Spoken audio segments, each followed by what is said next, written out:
Live from Portland, Oregon, welcome to the Prescott News featuring Alicia D. and KG. Hello Prescott, and welcome to the Prescott Panther News, where we investigate the news stories you really want to hear. We begin with breaking news from the Prescott cafeteria. Something terrible has been reported. Prescott Respect has suddenly gone missing in the cafeteria. Let's go live to the source where we have not one but 4 reporters covering this story.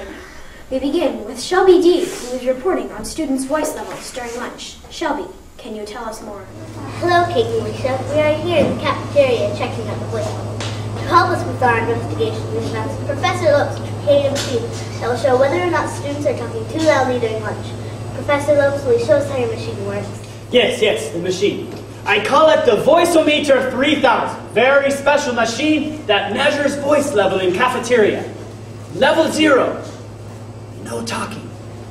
Level 1 is a whisper voice. Level 2, a 1-foot voice. Can barely hear voice talking. Any higher than 2, machine go crazy. Fascinating. Let me show you how machine works. Yes. Okay. It looks like voice level in cafeteria is pretty good right now, between a level 1 and level 2. Thank you, Professor Lopes, for your scientific help in our investigation. You're welcome.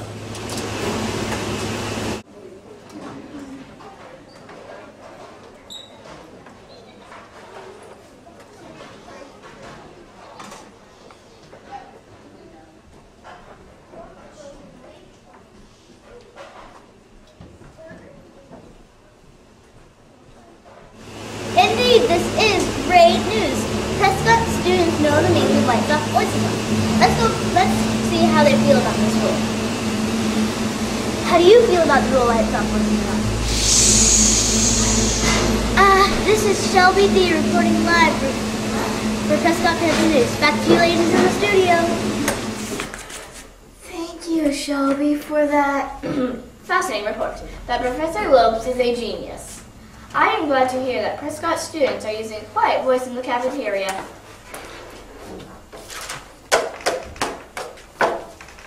Our next reporter is on the scene to cover the subject of trays. What really goes on a tray? Before we go out to her, we'll be right back after this commercial break.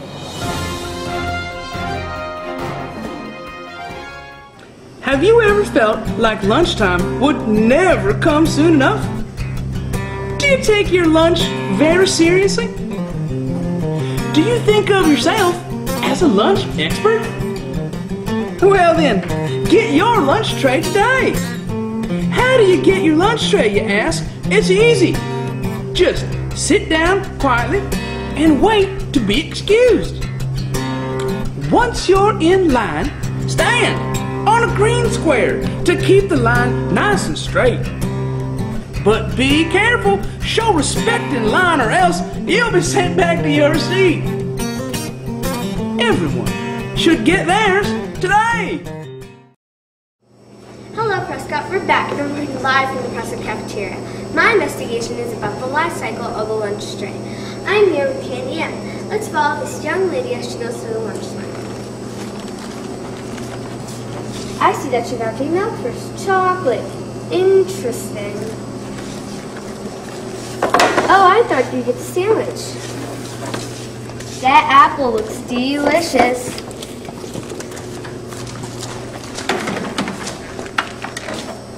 Vegetables even? Your parents would be so proud of your healthy choices. Let's see if we can find someone who's finished with their tray. I see that Kinsey is ready to empty her tray. Let's go get the inside scoop.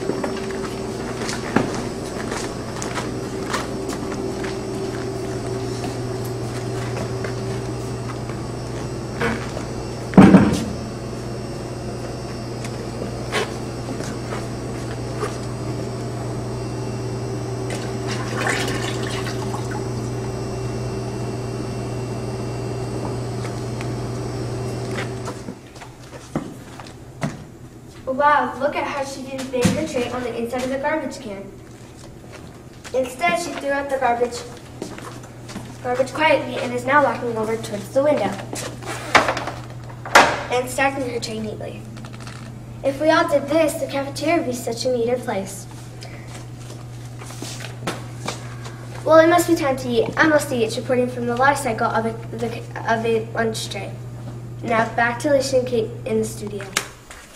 Wow, the hot dogs look delicious. Those lunch ladies sure know what they're doing in that kitchen of theirs. Prescott is very lucky to have such great and caring cooks. I'm sure the students just gobble up their food and leave very little behind. Speaking of lunch leftovers, we have Vicki E. waiting to report on her story titled, To Sort or Not to Sort. Composting, recycling, and throwing out trash in the Prescott cafeteria. Vicki, that's a great title for your story. Was it hard to figure out what to do with what?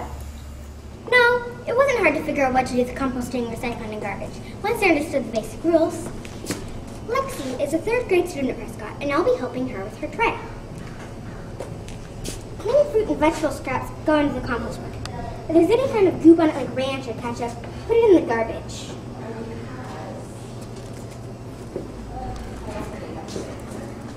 Empty potato chip bags, paper juice boxes, juice pouches, and aluminum foil can go into the yellow recycling bins. Milk cartons are a big source of garbage at Prescott, but they can be recycled. You can help to recycle them by opening the carton and pouring out any leftover milk into the milk carton. Once the carton is empty, put it right side up in the milk carton recycling area. After you've recycled and composted everything, you can throw away your garbage. Examples of garbage are paper napkins, plastic forks, plastic baggies, and uneaten food. If you have any questions about composting and recycling, please ask an adult. Let's find out how Prescott students feel about composting and recycling. Hello, I was wondering if you could tell us how often you recycle or compost. I try to recycle and compost because it's good for our earth. Inspiring. This is Vicki E, and I'm happy to report that Prescott rocks at recycling and composting. Now back to you in the studio. Thank you, Vicki, for your report. I think composting and recycling is so important for our students to know. If kids don't start taking composting and recycling seriously, they're going to be living in an ocean of garbage. Ew!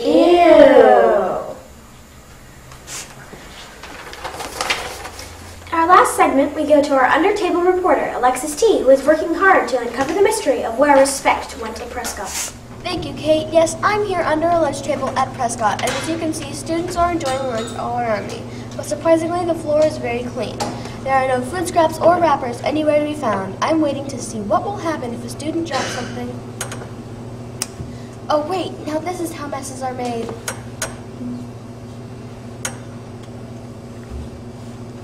Monumental. Did you see that, Kate and Alicia? Can we get an instant replay of that? Oh wait, now this is how messes are made.